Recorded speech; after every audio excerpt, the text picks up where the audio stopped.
আশহাদু আন্না মুহাম্মাদার রাসূলুল্লাহ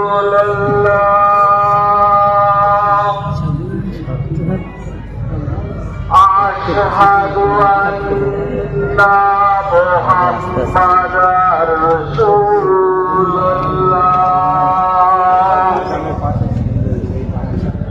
হাইয়া আলাস সালাহ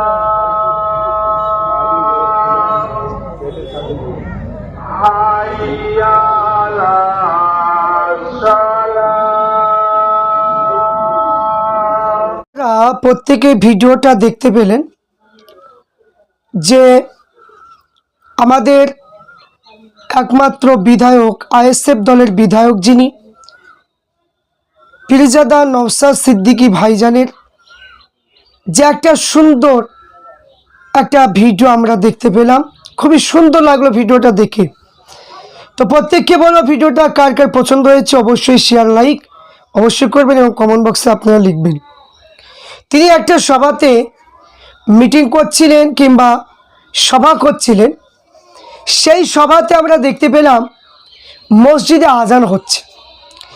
আর ওই মসজিদে আজান যখন হচ্ছে আল্লাহ নবী সাল্লাল্লাহু আলাইহি ওয়াসাল্লামের নাম যখন আজানের ধ্বনিতে শুনতে পেলেন, তো পীরজাদা নওশাদ সিদ্দিকী ভাইজান তিনি আন্তা কুররাতু আইনি ইয়া রাসূলুল্লাহ বলে এইরকম করে নিয়ে চুমা দিলেন। আপনারা প্রত্যেকে ভিডিওটা দেখতে পেলেন।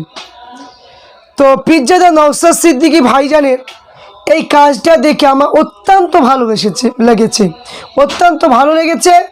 এই জন্য পীরজাদা নওশাদ সিদ্দিকী ভাইজানকে ভালোবাসি এবং হুমায়ুন কবির মহাশয়কে ভালোবাসি, কারণ হুমায়ুন কবির মহাশয় তিনি মসজিদ করতে চান, আর পীরজাদা নওশাদ সিদ্দিকী ভাইজান তিনি জাতি ধর্ম বর্ণ নির্বিশেষে প্রত্যেক মানুষকে নিয়ে তিনি পিছিয়ে পড়া মানুষের হয়ে কথা বলে এবং তিনি আল্লাহ রসুলের নাম শুনলে তিনি চোখে চুমা দেয়। এই জন্য হক কথা বলে, হক পথে আছে বলে আমরা এই সমস্ত নেতাগুলোকে ভালোবাসি। যে কোনো দলের নেতা হোক, যে কোনো দলের নেতা, যাদের মধ্যে আদর্শ থাকবে, যাদের মধ্যে আমার কি ভালো গুণ থাকবে, আমরা প্রত্যেক নেতাকেই ভালোবাসি। আমরা কোনো রাজনীতিবিদ নয় এবং আমরা কোনো রাজনীতির কাউকে সাপোর্টও করি না। একটাই কি, যে ভালো কথা বলবে, যে মানুষের জন্য কাজ করবে, যে মানে কি আপনার মানুষের পিছিয়ে পড়া মানুষের হয়ে কাজ করবে, তাদের জন্য একটু সহানুভূতি এবং তাদের জন্য ভালোবাসা অবশ্যই থাকবে। তা আমি পীরজাদা নওশাদ সিদ্দিকী ভাইজানের যে দৃশ্যটা দেখলাম, এই দৃশ্যটা দেখে আমি অত্যন্ত খুশি, অত্যন্ত আমার খুবই ভালো লেগেছে। কারণ নেতা হলে এইরকমই তো আদর্শবান নেতা হওয়া দরকার, এইরকম আদর্শবান নেতা হওয়া দরকার। স্টেজে বক্তব্য আজান শুনতে পেলেন, আজান বন্ধ মানে কি শোনার জন্য সভা মানে কি বন্ধ রেখে আজান শুনলেন, আর সেই আজানে নবীর নাম যখন আসলো তিনি নবীর নামে চুমা দিতে লাগলেন। আহা, কি সুন্দর আদর্শবান নেতা। শিক্ষা নিন, মুসলমান যতগুলো নেতা আছেন আপনার শিক্ষা নিন। এই পীরজাদা নওশাদ সিদ্দিকী ভাইজান তিনি 5 ওয়াক্ত নামাজ পড়েন, মাথায় টুপি সব সময় থাকে। অনেকে এই একজন ধর্মগুরু বা ধর্ম যিনি বুঝেন, একটা যুবক, এই যে রাজনীতিতে একটা যুবক এসেছে, এই যে এত সুন্দর তিনি ব্যবহার, তিনি ধর্মকে আকৃষ্ট করে সমস্ত ধর্মকে নিয়ে তিনি ভালোবাসেন। তিনার মধ্যে একটাই বক্তব্য আমি শুনেছি যে তিনি বলেছেন, আমার মধ্যে 2টি জিনিস আমি পারবো না, এক নম্বর হচ্ছে ধর্ম নিয়ে রাজনীতি, আর একটা হলো মানুষকে উস্কানিমূলক কথা বলা। গতকালকেই বলছিল কথাটা, খুবই সুন্দর কথা, যে একজন রাজনীতিবিদ যে হবে সে ধর্ম নিয়ে কোনো রাজনীতি করবে না এবং কাউকে উস্কানিমূলক বক্তব্য দেবে না, এটাই তো নিয়ম। কিন্তু আজ দেখুন, আজ প্রত্যেক মসজিদে ইমাম, যারা প্রত্যেক মসজিদে ইমাম থেকে শুরু করে বক্তা থেকে শুরু করে কোনো দিন কোনো জায়গায় কোনো স্টেজে উস্কানিমূলক বক্তব্য আপনারা শুনতে পেয়েছেন? কোনো দিন বলে না। উস্কানিমূলক বক্তব্য কোনো দিন শুনতে পাবেন না, কারণ আলেম ওলামাদের মধ্যে আল্লাহ নবীর আদর্শ ভরা আছে। আর সেই আলেম ওলামাদেরকে এক শ্রেণী কিছু মানুষ এরা বলছে যে পবিত্র জুম্মার দিনে যে আপনারা কেউ উস্কানিমূলক বক্তব্য দেবেন না। কথা শুনে বড় কষ্ট লাগলো, কথাটা শুনে বড় কষ্ট লাগলো যে মসজিদের ইমামকে এইরকম করে যদি কথা বলে, তাহলে মুসলমান জাতি আমাদের একটা লজ্জা লাগা দরকার। কোনো দিন কোনো ভিডিও কোনো ফুটেজে কেউ বলতে পারবে না যে কোনো ইমাম, কোনো মসজিদের মৌলানা কিংবা কোনো বক্তা কোনো উস্কানিমূলক কোনো দিন বক্তব্য দিয়েছে। কারো ক্ষমতা হবে না কোনো উস্কানিমূলক কোনো বক্তব্য কারো কাছে পেশ করে। তা আমি প্রত্যেককে বলবো, আমাদের একটাই মানে কি উপায়, একটাই মাত্র পথ, মানুষকে ভালোবাসা, মানুষের সেবা করা, মানুষের খিদমত করা। সে হোক, সে মুসলমান হোক, হিন্দু হোক, আদিবাসী হোক, যে কোনো ধর্মের মানুষ হোক না কেন, প্রত্যেক মানুষকে ভালোবাসার নামই হচ্ছে ধর্ম। তাই কোনো ধর্মকে ছোট আমরা করি না, কোনো ধর্মকে আমরা খারাপ মনে করি না, কোনো ধর্মের কিতাবকে আমরা খারাপ মনে করি না, কারণ সমস্ত ধর্ম আপন আপন ধর্ম আপন আপন ভালোবাসে। আমরা প্রত্যেক ধর্মকে সম্মান রাখি।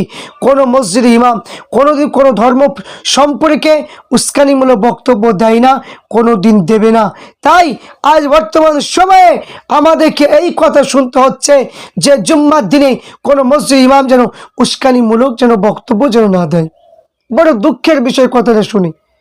আবার কি এমন এমন মানে কি এক একটা কেস দেওয়া হবে, যে এক একটা কেসে মানে কি ফাঁসানো হবে, তারা জেল খাটানো হবে, এইরকম কথা আমরা শুনতে পাচ্ছি। তাহলে চিন্তা করুন, আর যে সমস্ত আজকে মুসলমানদেরকে নিয়ে হয়রানি পেরেশানি করা হচ্ছে, মুসলমানদের জন্য নাম কেটে বাদ দেওয়া হচ্ছে, আজ সেই মুসলমান আজ দিশাহারা চিন্তা পড়ে আছে যে আমাদের নাম উঠলো না, ভোটে থেকে আমাদের নাম বাতিল হয়ে যাবে, হয়তো আমাকে ডিটেনশন ক্যাম্পে থাকতে হবে। এই যে অসহায় হয়ে আছে, ওই সমস্ত মানুষের দিক হয়ে যদি কেউ যদি কোনো কথা যদি প্রতিবাদ করে তুলে যে না তাদের নাম তুলতে হবে, ডিলেট কেন থাকবে? দেখতে পাওয়া যাচ্ছে পিতার নাম মানে কি রয়েছে, দেখা যাচ্ছে বিবির নাম নেই, মানে বাচ্চা মানে কি একটা ছেলের নাম উঠেছে, তার পিতার নাম উঠেনি, এই রকম করে নাম কেটে ছেটে বাদ দেওয়া হয়েছে। তাহলে সেইগুলোর পক্ষে যদি কথা বলা যাচ্ছে, তাদেরকে বিনা অপরাধে তাদেরকে আপনার গ্রেপ্তার করা হচ্ছে। চিন্তা করুন।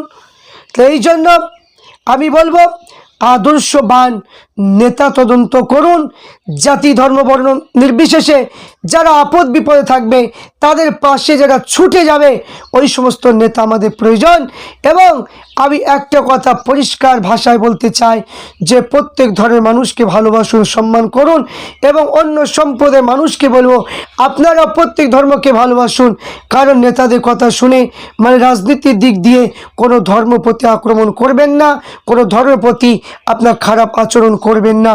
কারণ আমাদের যেটা দরকার কাজকর্ম, রাস্তাঘাট, চাকরি, যেগুলো আমাদের প্রয়োজন, যাদের নাম কেটে বাদ গিয়েছে তার নামগুলো তোলা, এইগুলো হচ্ছে আমাদের প্রত্যেক ধরনের মানুষের একটাই মানে কি কথা থাকবে। তাই এখানে আদর্শবান যে নেতা আমরা দেখতে পেলাম পিরজাদা নওশাদ সিদ্দিকী ভাইজান, তিনি কোনো ধর্ম নিয়ে রাজনীতি করেন না।